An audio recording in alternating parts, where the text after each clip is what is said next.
regularización o recomposición monetaria en la Unión Americana y un acuerdo para tratar de evitar que precios de 24 productos en la economía mexicana sigan desbocados. Esto aquí hoy en Economía de Frente. Iniciamos.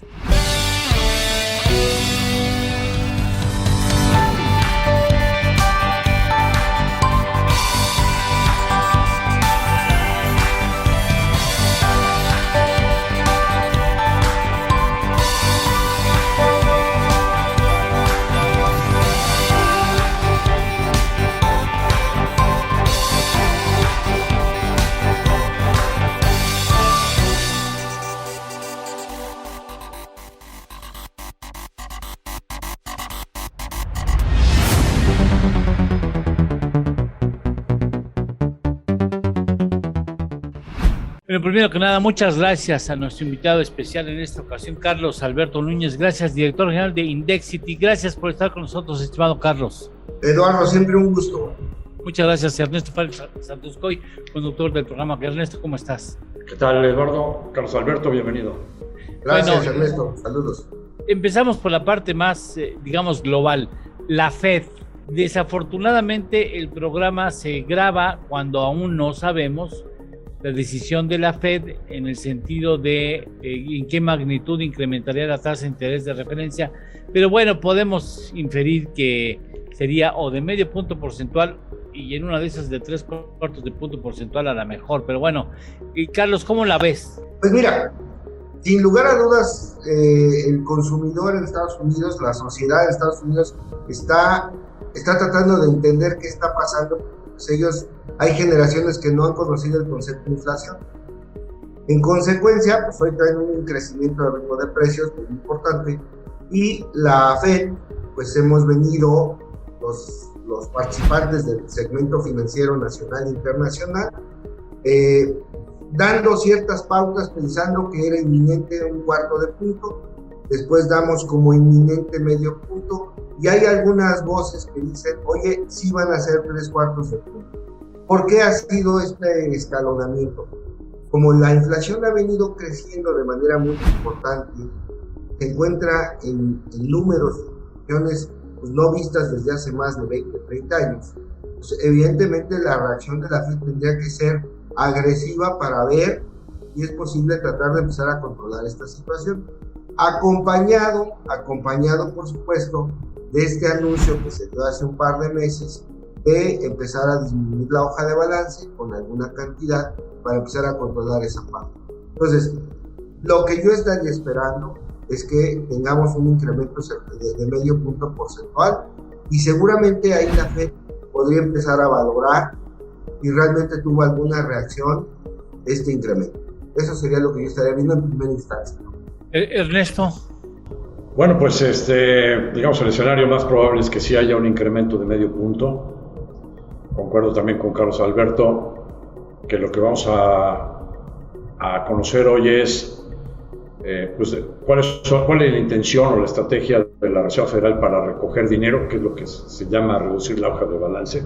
Pero es que el Banco de la Reserva Federal, en lugar de estar emitiendo dólares, que fue lo que hizo en los últimos 2 años, pues ahora tiene que salir a recoger el tiradero, ¿no?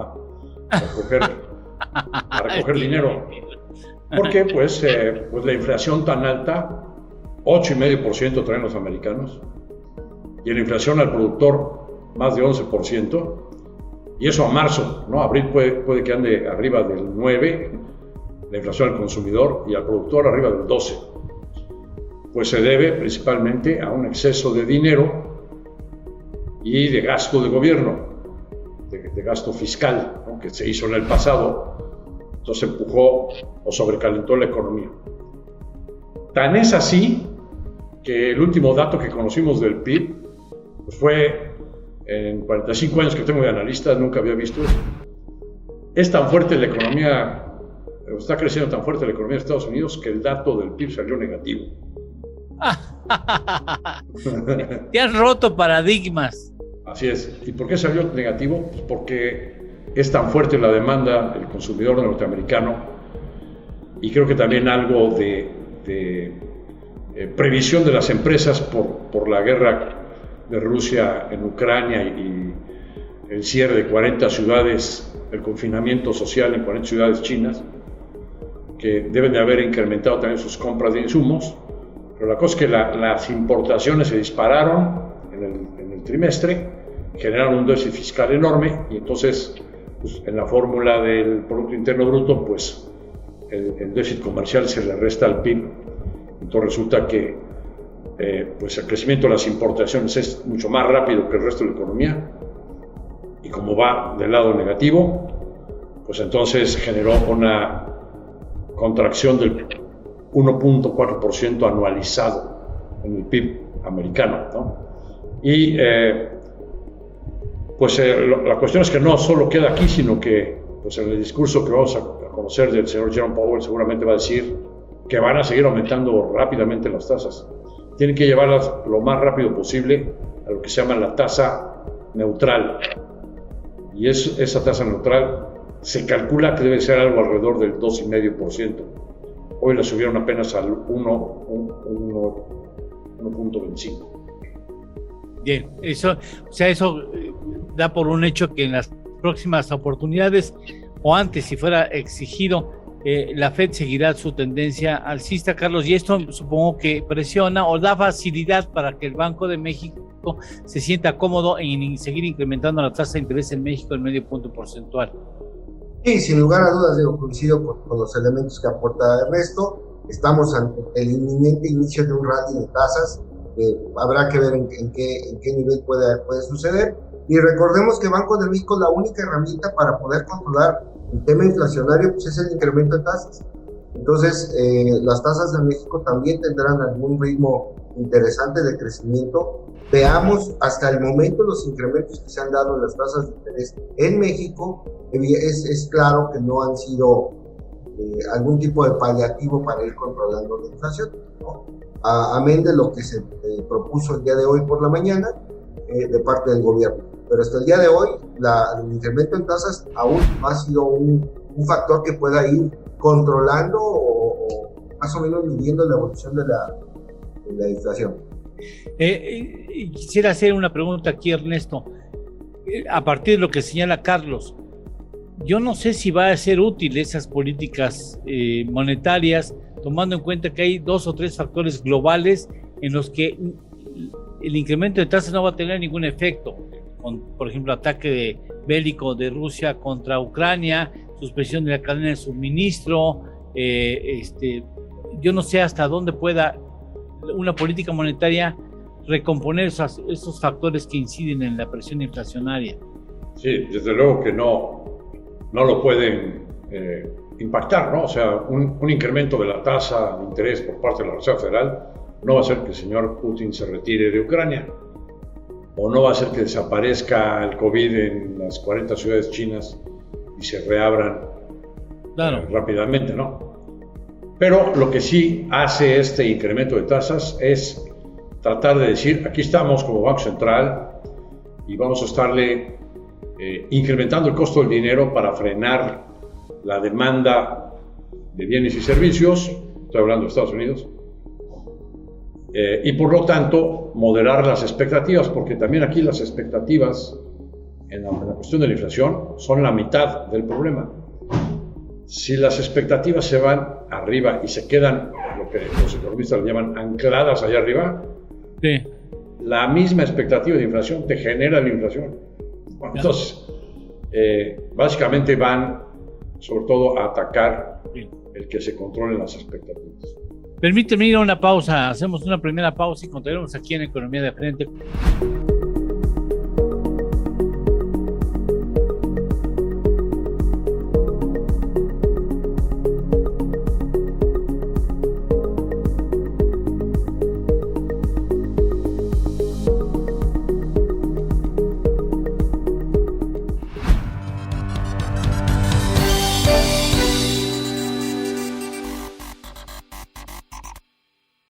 Hola, ¿cómo están? Buenas noches. Hola amigos, bienvenidos a Desarrollo Humano. Soy Gaby Solé. Amigos, qué gusto que nos acompañen, como siempre. Bueno, ya estamos aquí en bienvenido dinero. a Economía de Frente. En esta amigos, ocasión bienvenidos a una emisión más de su programa En Derecho. Bienvenido. Este es tu programa Factor Capital Humano. ¿Qué tal? Bienvenido a esta primera emisión. IDC también está en la televisión. La construcción está muy lejos de recuperar sus... La gran aporte existía desde el Fondo Monetario Internacional. No te pierdas nuestra programación cubriendo temas como política, economía, corporativo, comercio exterior y temas de actualidad. Disfruta de la transmisión a través del canal 76 de Easy TV o a través del canal 168 en Total Play. También puedes vernos a través de las páginas de IDC, de Facebook y YouTube. IDC TV. Sintonízanos de lunes a viernes.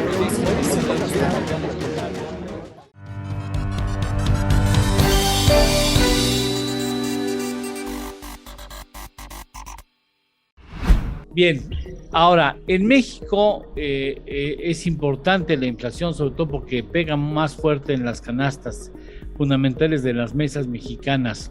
Y se llegó, no podríamos decir, Carlos, que es un pacto, un programa, un proyecto, no sé, ¿cómo podríamos definir el esfuerzo antiinflacionario del gobierno federal? Mira, yo creo que es un esfuerzo y vamos a tratar de denominarlo un acuerdo de estabilidad de precios durante un periodo de tiempo determinado.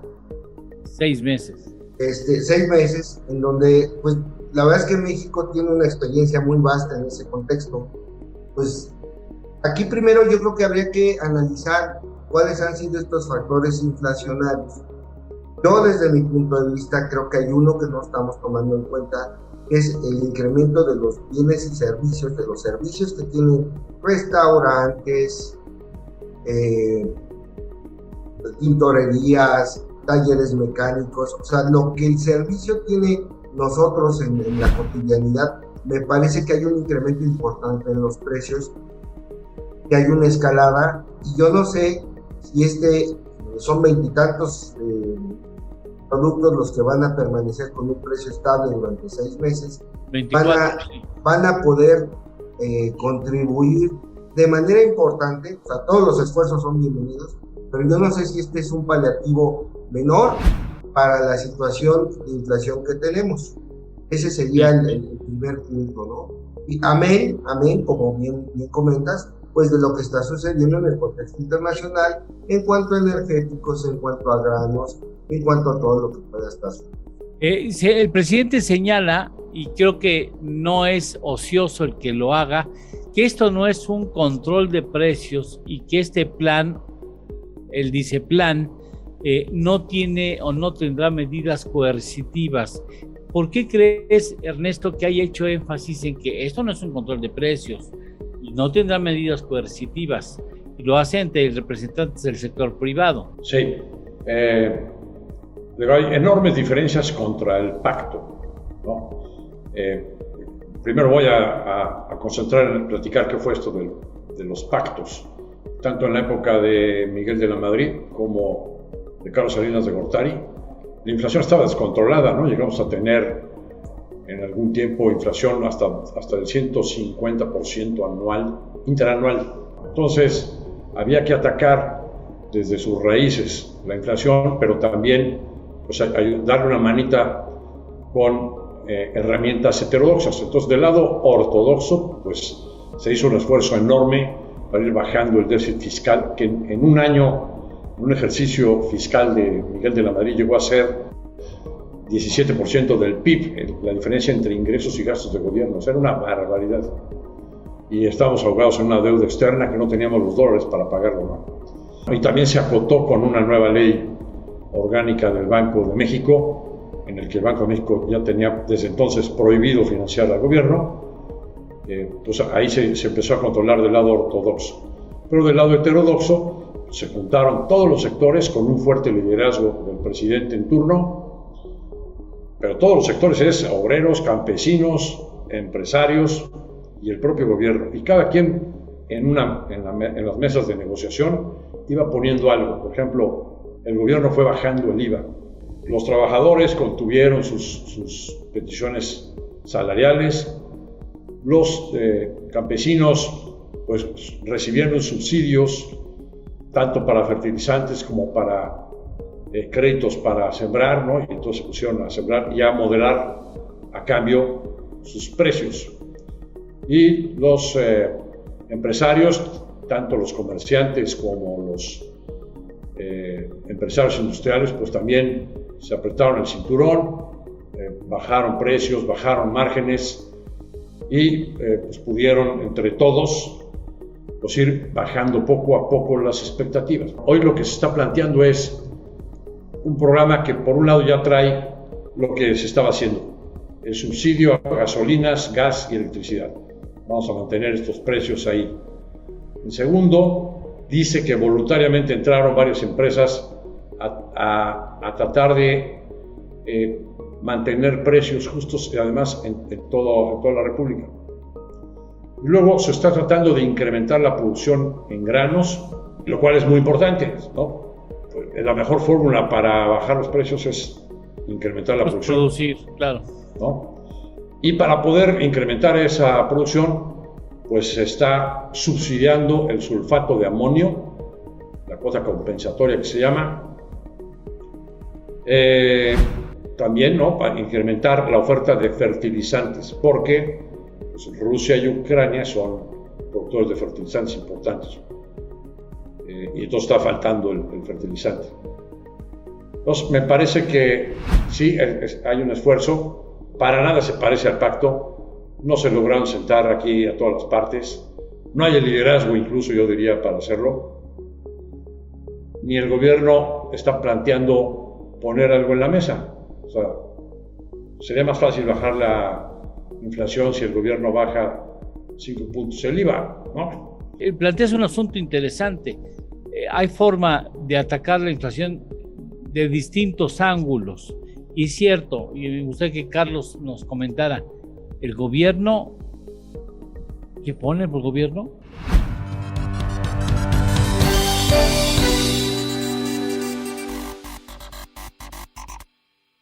Hola, ¿cómo están? Buenas noches. Hola amigos, bienvenidos a Desarrollo Humano. Soy Gaby Solé. Amigos, qué gusto que nos acompañe, como siempre. Bueno, ya estamos aquí en bienvenido a Economía de Frente. En esta amigos, ocasión bienvenidos a una emisión más de su programa En Derecho. Bienvenido. Este es tu programa Factor Capital Humano. ¿Qué tal? Bienvenido a esta primera emisión. IDC también está en la televisión. La construcción está muy lejos de recuperar sus... La carta por sí existía desde hace el Fondo Monetario Internacional. No te pierdas nuestra programación cubriendo temas como política, economía, corporativo, comercio exterior y temas de actualidad. Disfruta de la transmisión a través del canal 76 de Easy TV o a través del canal 168 en Total Play. También puedes vernos a través de las páginas de IDC de Facebook y YouTube. IDC TV. Sintonízanos de lunes a viernes.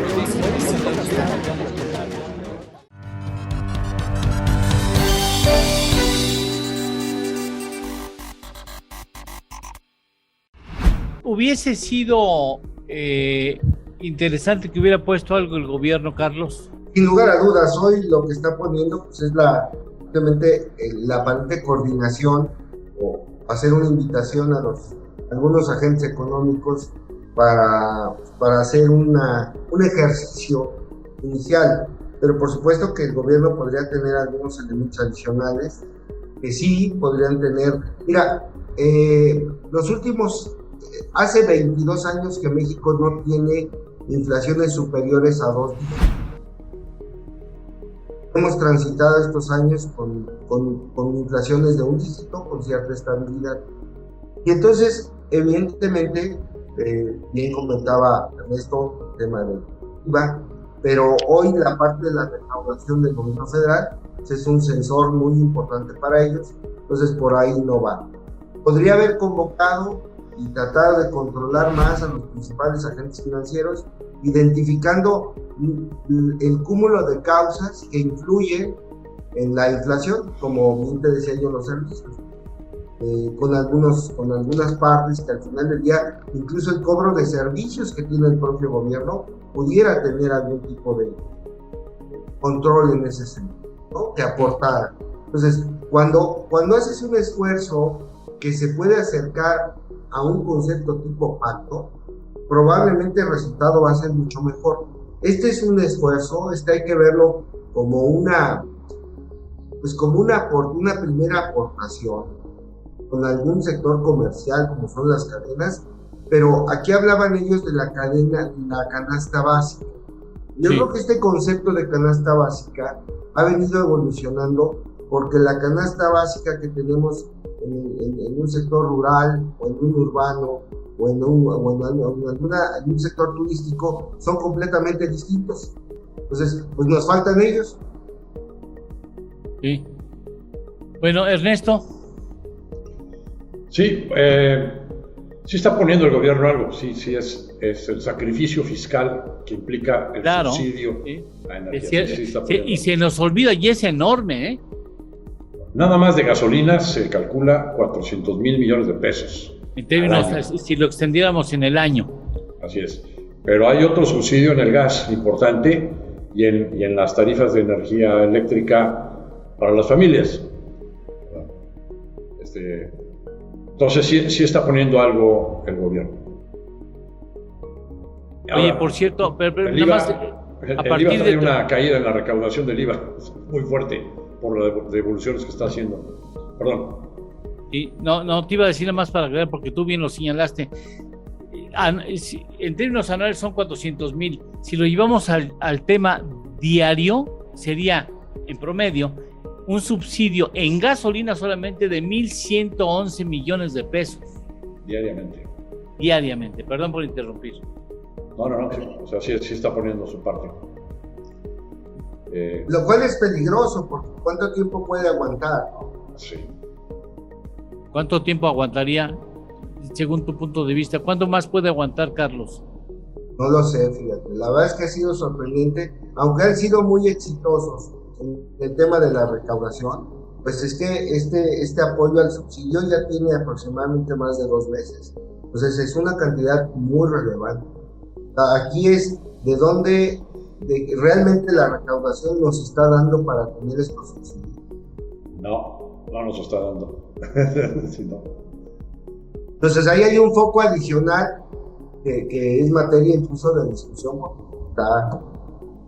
Puede generar mayor déficit fiscal y ese mayor déficit fiscal pues, te va a generar mayor deuda del gobierno, cosa que el presidente no quiere.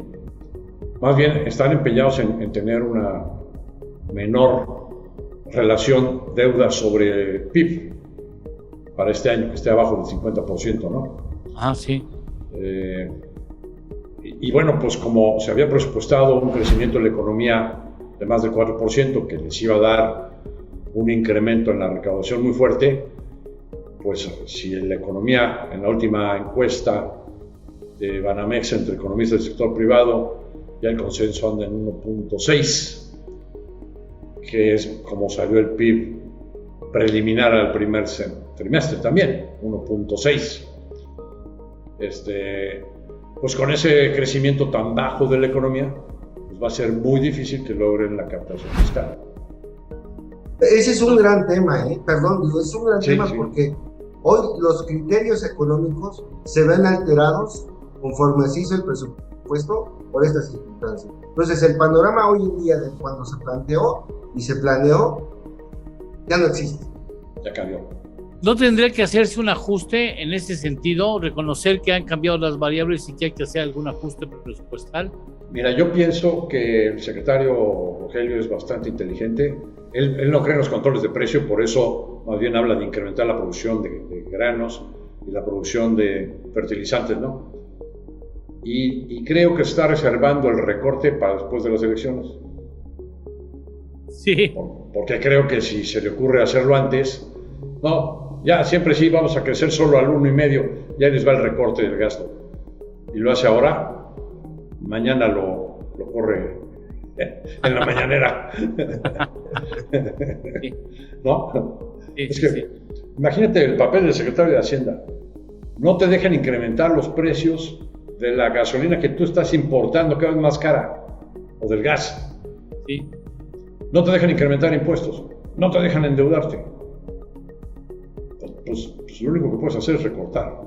Entonces, si ahorita no puedes recortar, pues mejor no haces nada, ¿no? Mejor avientas un programa de antiinflacionario. Bueno, tampoco lo dejan renunciar, ¿no? Tampoco lo dejan renunciar. Carlos. Pues mira, lo que pasa es que coincidiendo en este mismo tenor, en esta línea, yo te diría, lo preocupante es que probablemente ya el recorte ya se esté dando en el hecho y ya no estén habiendo transferencias a municipios, a estados, a entidades federativas, porque pues de algún lado está saliendo el dinero. Los que más van a sufrir desde luego son ellos. Entonces, evidentemente, yo creo que ya va a haber un freno, porque ¿cómo puedes mantener el país funcionando si tienes que estar mandando el dinero hacia otras situaciones? Es más, probablemente pues ya ahorita urge que llegue el tema electoral, porque la siguiente semana ya le anuncias y le vas a bajar mucha presión porque pues todo el mundo te está demandando dinero, ¿no? Pues miren, desafortunadamente, de veras lo digo con toda sinceridad, desafortunadamente el tiempo se nos ha agotado, porque estaba adquiriendo un tono muy interesante este análisis que hacen ustedes. Yo les agradezco y agradecemos de manera muy especial a Carlos Alberto Núñez, director general de Indexity. Gracias por estar con nosotros y muchas gracias, Ernesto. Gracias a ustedes. Justo, gracias Ernesto, gracias Eduardo. Que tengan excelente semana. Que tengan excelente fin de semana. Ojalá tengan un excelente fin de semana. Gracias.